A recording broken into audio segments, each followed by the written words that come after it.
जय श्री कृष्णा दोस्तों, आप सभी का हमारे YouTube चैनल में स्वागत है। आइए सुनते हैं आज की कहानी। युधिष्ठिर को कलयुग का पूर्ण आभास था। पांडवों का अज्ञातवास समाप्त होने में कुछ समय शेष रह गया था। पांचों पांडव एवं द्रौपदी जंगल में छुपने का स्थान ढूंढ रहे थे। उधर शनिदेव की आकाश मंडल से पांडवों पर नजर पड़ी। शनिदेव के मन विचार आया कि इन पांच में बुद्धिमान कौन है, परीक्षा ली जाए। शनिदेव ने एक माया का महल बनाया। कई योजन दूरी में उस महल के चार कोने थे, पूरब, पश्चिम, उत्तर, दक्षिण। अचानक भीम की नजर महल पर पड़ी और वो आकर्षित हो गया। भीम युधिष्ठिर से बोला, भैया मुझे महल देखना है। भाई ने कहा जाओ। भीम महल के द्वार पर पहुंचा। वहां शनिदेव दरबान के रूप में खड़े थे। भीम बोला, मुझे महल देखना है। शनिदेव ने कहा, महल की कुछ शर्त है। एक शर्त, महल में चार कोने हैं, आप एक ही कोना देख सकते हैं। दो शर्त, महल में जो देखोगे उसकी सार सहित व्याख्या करोगे। तीन शर्त, अगर व्याख्या नहीं कर सके तो कैद कर लिए जाओगे।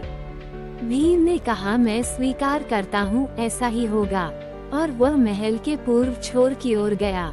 वहाँ जाकर उसने अद्भुत पशु पक्षी और फूलों एवं फलों से लदे वृक्षों का नजारा देखा। आगे जाकर देखता है कि तीन कुएं हैं, अगल बगल में छोटे कुएं और बीच में एक बड़ा कुआं। बीच वाला बड़े कुएं में पानी का उफान आता है और दोनों छोटे खाली कुओं को पानी से भर देता है।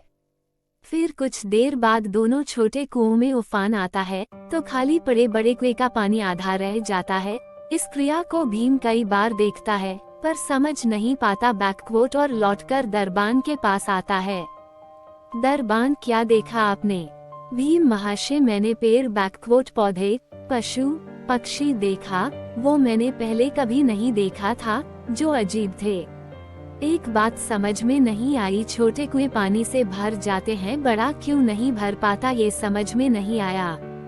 दरबान बोला, आप शर्त के अनुसार बंदी हो गए हैं और बंदी घर में बैठा दिया। अर्जुन आया, बोला मुझे महल देखना है। दरबान ने शर्त बता दी और अर्जुन पश्चिम वाले छोर की तरफ चला गया। आगे जाकर अर्जुन क्या देखता है?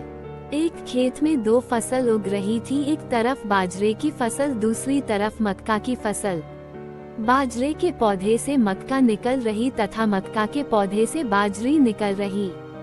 अजीब लगा, कुछ समझ नहीं आया, वापस द्वार पर आ गया। दरबान ने पूछा, क्या देखा? अर्जुन बोला, महाशय सब कुछ देखा पर बाजरा और मक्का की बात समझ में नहीं आई। शनिदेव ने कहा, शर्त के अनुसार आप बंदी हैं। नकुल आया, बोला मुझे महल देखना है। फिर वो उत्तर दिशा की ओर गया। वहाँ उसने देखा कि बहुत सारी सफेद गायें जब उनको भूख लगती है तो अपनी छोटी बच्चियों का दूध पीती है। उसे कुछ समझ नहीं आया, द्वार पर आया। शनिदेव ने पूछा, क्या देखा? नकुल बोला, महाशय गाय बच्चियों का दूध पीती है, ये समझ नहीं आया, तब उसे भी बंदी बना लिया। सहदेव आया, बोला मुझे महल देखना है और वो दक्षिण दिशा की ओर गया अंतिम कोना देखने के लिए। क्या देखता है? वहाँ पर एक सोने की बड़ी शिला एक चांदी के सिक्के पर टिकी हुई डगमग डोले पर गिरे नहीं, छूने पर भी वैसे ही रहती है। समझ नहीं आया, वह वापस द्वार पर आ गया और बोला, सोने की शिला की बात समझ में नहीं आई, तब वह भी बंदी हो गया। चारों भाई बहुत देर से नहीं आए, तब युधिष्ठिर को चिंता हुई, वह भी द्रौपदी सहित महल में गए। भाइयों के लिए पूछा, तब दरबान ने बताया वो शर्त अनुसार बंदी है। युधिष्ठिर बोला, भीम तुमने क्या देखा? भीम ने कुएं के बारे में बताया। तब युधिष्ठिर ने कहा, ये कलयुग में होने वाला है। एक बाप दो बेटों का पेट तो भर देगा, परंतु दो बेटे मिलकर एक बाप का पेट नहीं भर पाएंगे। भीम को छोड़ दिया। अर्जुन से पूछा, तुमने क्या देखा? उसने फसल के बारे में बताया। युधिष्ठिर ने कहा, ये भी कलयुग में होने वाला है। वंश परिवर्तन अर्थात ब्राह्मण के घर शूद्र की लड़की और शूद्र के घर बनिए की लड़की ब्याही जाएंगी। अर्जुन भी छूट गया। नकुल से पूछा, तुमने क्या देखा? तब उसने गाय का वृतांत बताया।